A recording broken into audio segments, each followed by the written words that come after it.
After what feels like years of leaks and rumors, the day is finally here. Nintendo has officially added Game Boy, Game Boy Color, and Game Boy Advance games to their Nintendo Switch Online subscription service. We're going to be looking at all of the Game Boy games added this week in the coming days. But first it's time to talk about the Game Boy Advance. If you're an expansion pack member, then you have access to 6 classic Game Boy Advance games, including Mario Kart Super Circuit, Kuru Kuru Kururin, Mario and Luigi Superstar Saga, WarioWare Inc. Mega Microgames, Super Mario Advance 4, Super Mario Bros. 3, and The Legend of Zelda, the Minish Cap. That's a cool lineup, but are any of these games actually worth playing? To answer that question, I decided to flip through the pages of Electronic Gaming Monthly, GBA World, Game Informer, and more classic magazines to see what the critics said about these games when they first came out. I sure hope you're sitting next to a lamp, because this is a Game Boy Advance-centric episode of the Nintendo Switch Online Review Crew.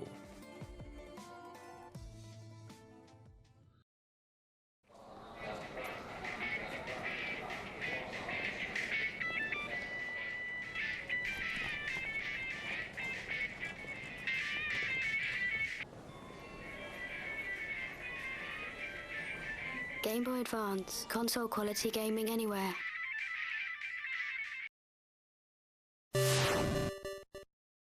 From Mario to Zelda to Wario, I think it's fair to say that Nintendo loaded up their Game Boy Advance section with a lot of big hitters. They also gave us Kuru Kuru Kururin.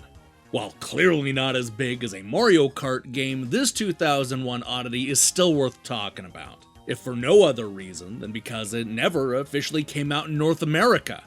This is a puzzle game where you control a spinning stick through increasingly complicated mazes. With such a simple concept, you might be wondering if the game is actually any fun. Well, let's check out what the critics had to say. With no American release, we're limited to checking in with the European critics. Although simplistic, Edge still managed to give the game a reasonable score of 7 out of 10. Computer and Video Games, on the other hand, begrudgingly gave the game a 5 out of 10, the lowest score that I could find. The highest came from the Australian magazine GBA World, who gave it a 4 out of 5 and mostly talked about its multiplayer capabilities. Link Up here offers a distinct challenge. It's a race to the finish, but don't touch the sides or you'll be sent back to the beginning. This cautious racing game absolutely shines when played against people of a similar skill level to yours. So what you're saying is that it's better to play against people that are as good as you are. Gee, thanks for the tip. Perhaps you can use that when you download this quirky title on the Switch.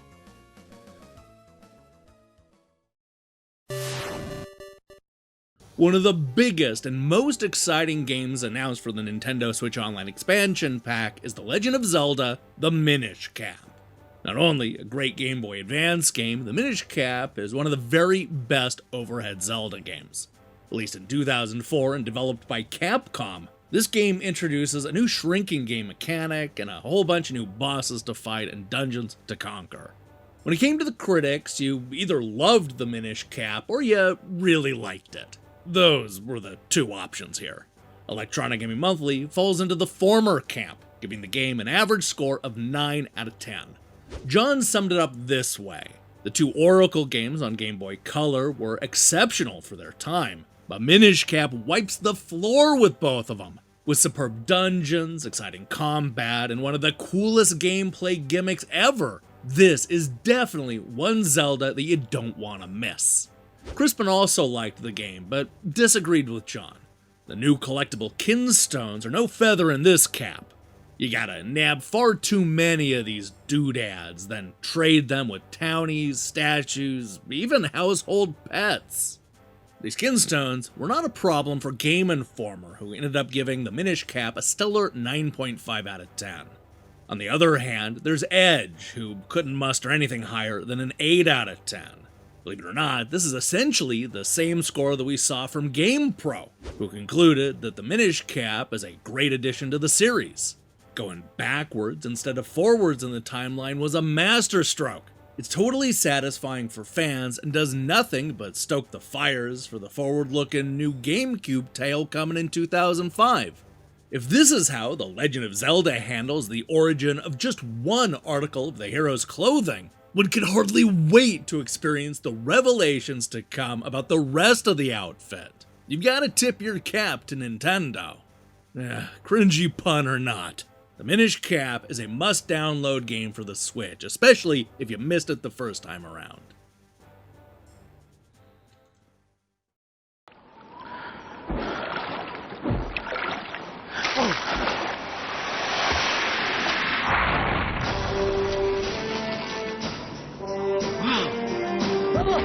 Shrink in size and embark on a huge adventure in The Legend of Zelda, the Minish Cap, only on Game Boy Advance.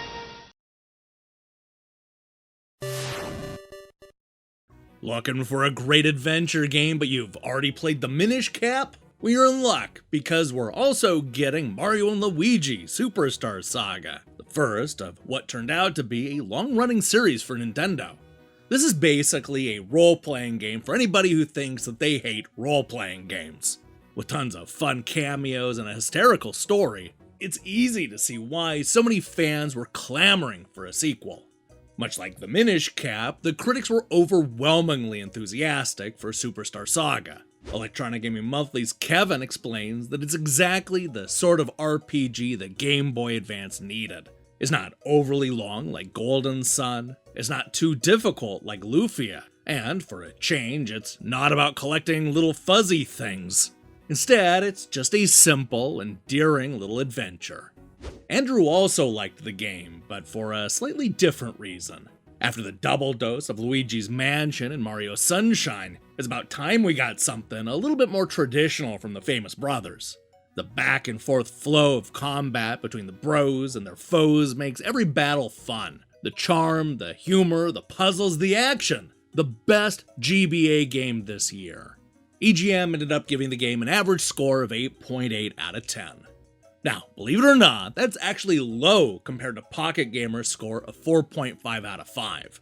Similarly, you saw NGC Magazine give the game a whopping 94%, making it one of their top-rated games for that year. Game Informer went even higher, giving it an average score of 9.5 out of 10. Jeremy liked the cartoony presentation and the jokes, concluding that the strange humor is a big part of the title's appeal, as are the atypical style of play and the charming story. If you're a Mario fan, you owe it to yourself to pick this up. Now, you ended up seeing slightly lower scores from the rest of the magazine, such as Computer and Video Games giving Superstar Saga an 8 out of 10. That's the exact same score that Edge gave the game when they reviewed it, and even GamePro agreed, giving the game a 4 out of 5. They explained that the only thing holding back Mario and Luigi is that there's not much to the adventure itself. It's big and superficially Zelda-like, but the dungeons, puzzles, and dual brother mechanizations become repetitive too quickly, and the constant swapping of characters and buttoning through icons is confusing. Compared to other RPGs in the universe, there's just not all that much interesting to uncover. A few side quests, minimal equipment and upgrades, and a whole lot of beans. Well, GamePro certainly makes some good points, and I still think the game is worth checking out on the Switch.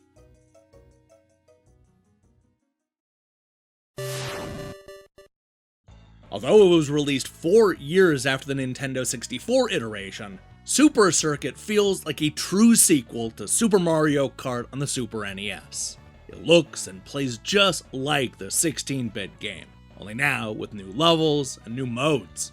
These days, Super Circuit is often ranked low among the best Mario Kart games, and it's easy to see why. I mean, it lacks innovation and it just screams launch game, and there's no getting around that. But back when the game first came out, the critics were largely impressed. For example, Super Circuit received a perfect 5 out of 5 from GBA World in Australia. That's the exact same score we saw from GamePro. For their part, Nintendo Power wasn't quite ready to give Mario Kart a perfect score. Giving it a 4.5 out of 5, George said that Mario Kart Super Circuit is a great update to the Super NES Kart Classic, with detailed graphics, perfect play control, and a lot of features from Mario Kart 64 mixed in. Andy said that this is the best Mario Kart game yet. The rating system adds a lot of replay value. Electronic Gaming Monthly also liked the third Mario Kart game, but they had some issues with it. For example, Jonathan felt that it was overshadowed by an even better kart game. Konami Crazy Racers beat Mario Kart to retail on the Game Boy Advance, and while the latter has a strong tradition on consoles, it's not necessarily a better game. Being comparable isn't half bad though, and Mario Kart is just as solid as Crazy Racers. It's a solid buy if you don't look for more depth than Mario Kart has offered before. Chris echoed those thoughts.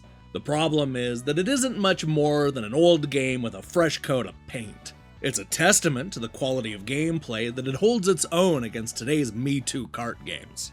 Great, but not new. You know what? I think that's a perfect way to describe Mario Kart Super Circuit. But you can download the game right now and see for yourself. Game Boy Advance.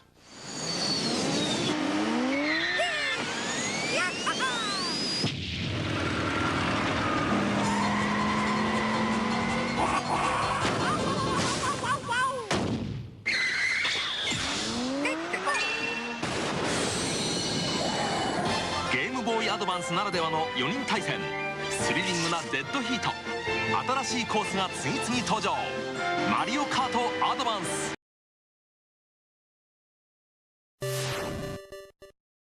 Look, I'm not saying that Super Mario Advance 4, Super Mario Bros. 3 is the best Game Boy Advance game released this week, but it definitely has the clunkiest name.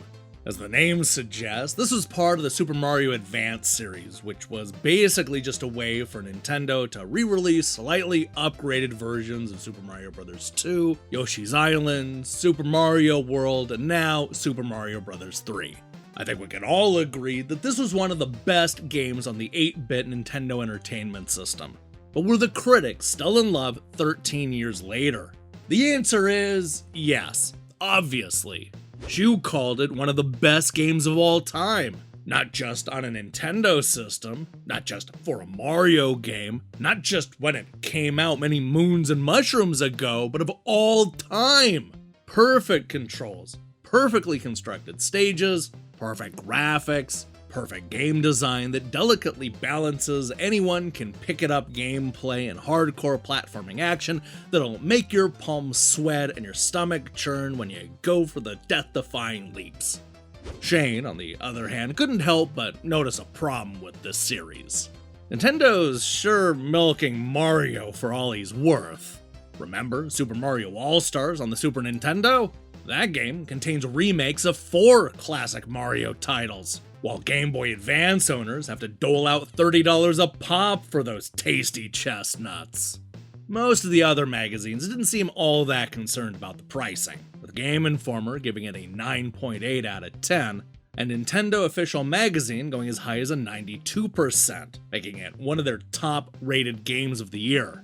About the lowest score you're going to find is a 4.5 out of 5 from GBA World. That's also the same score that GamePro gave the game, concluding that admittedly Super Mario Bros. 3 seems like a weird step back from Super Mario World and Yoshi's Island, but that doesn't make it less of a classic. It's a true test of your gaming mettle, a must for the Mario completist, and validation of your sense of nostalgia.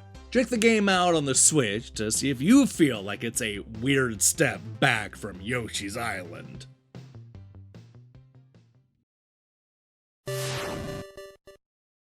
If you were one of those people who was disillusioned by Nintendo's safe and risk-free approach to games in the early 2000s, then WarioWare Inc. Mega Micro Games was a shot right at you.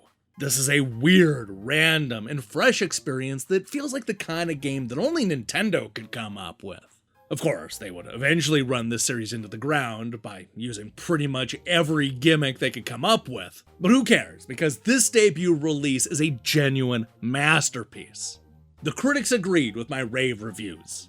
Electronic Gaming Monthly's review crew fell in love with this wacky Wario game, giving it an average score of 9.2 out of 10. Shane raved about the game and calling it so bizarre, funny, challenging, and downright insane that it's hard to believe. You should have seen the disapproving look that I got from this old lady on the bus as she looked down at my Game Boy Advance SP as I was trying to insert a finger into a nostril. Sean also loved the game, but gave players a word of warning. WarioWare is deeply Japanese. So, to appreciate these nostalgic nuggets, you'll first have to cope with culture shock. Even after playing for 20 minutes, you'll still want to pass WarioWare off as an obstacle course for ADD children. But once you warm up to the idea of hopping a hot dog on wheels that's out to run you over, you'll have also accepted this crack-up collection of time wasters for its real accomplishment, showing that the finest handheld games aren't always console hits in miniature. Now, you also saw a similar score from Computer and Video Games, who gave the game a 9 out of 10. And, before you ask, yes, Nintendo Power also loved the game, giving it a 4.6 out of 5. In fact, one of the only outlets to not instantly fall in love with WarioWare was Game Informer, who ended up giving the game a low 7.5 out of 10. Chet liked the graphics and sound, but felt like there wasn't enough replay value. If anything, snag a used copy just to see how insane Nintendo has become in recent years. With Cube of War and WarioWare under its belt, I wouldn't hesitate to have Nintendo become the first company to be committed if it threatens to release another such title. Yeah, just no. WarioWare is so much better than that. I say check it out right now on the Switch.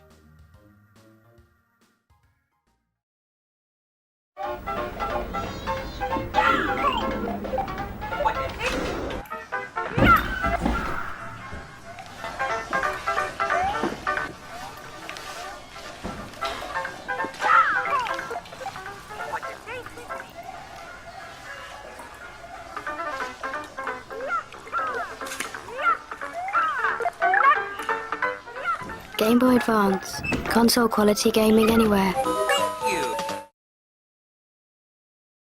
Hey, thanks for watching us break down these Game Boy Advance games. We'll be back tomorrow to take a look at the Game Boy games released on the system, including Tetris and Gargoyle's Quest. Also, if you know somebody who's into classic reviews or old school games on the Switch, please do me a favor and share this video. I'm telling you, it really helps out, and these episodes take a really long time to put together. Thank you, I really appreciate it. Now, here's the question I have for you. What do you think of this Game Boy Advance lineup? Yay or nay? Do you think Nintendo nailed it, or are you disappointed in the selection?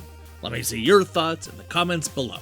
In other news, we'll be back shortly with a review of that Wonder Boy collection and Hitman World of Assassination, plus those Game Boy games that I mentioned a minute ago. If that sounds good to you, then I strongly recommend you click that subscribe button and support what we're doing here. Until then,